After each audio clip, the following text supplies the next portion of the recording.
let's start with space travel. It's been a hot topic this year for the Lone Star State and really the entire country.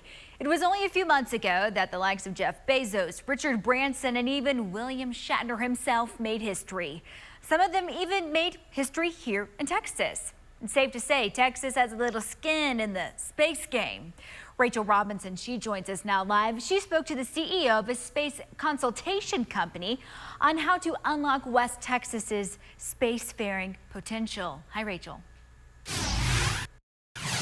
Hi, Tatum. Yeah, Oscar Garcia and his company Interflight Global have been working with Midland for over 4 years now. And I got a chance to talk to him one-on-one about the future of space travel in West Texas and where we go from here. You don't have to look or even drive far to find people shooting off into space. Remember that Jeff Bezos is 120 miles down the road for a reason.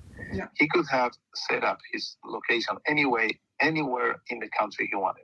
With Blue Origin setting up shop in Van Horn and SpaceX possibly opening a site in South Texas, space travel is here to stay in the Lone Star State. The space industry has for 5 or 6 decades developed in the coasts, right? In the East Coast, around Florida, Kennedy Space Center, West Coast around California, Vandenberg Space Center.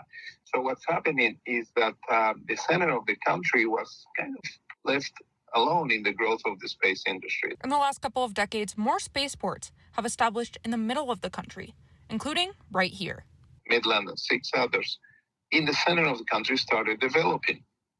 And what happens now is that now we have the coast and what we call the U.S. Central Space Basin. With Midland International Air and Spaceport being in the middle.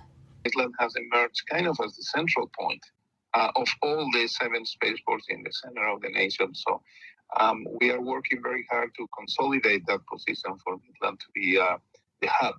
Which is why Garcia is working with the MDC and the city to help the air and spaceport reach its full potential. It's a natural playground, I call it an airspace sandbox, where all these companies can come in and play without the airlines complaining that they are disrupting the airspace that we have in Texas is so invaluable that it could allow for what he described as a bridge for all kinds of future air and space in the sky.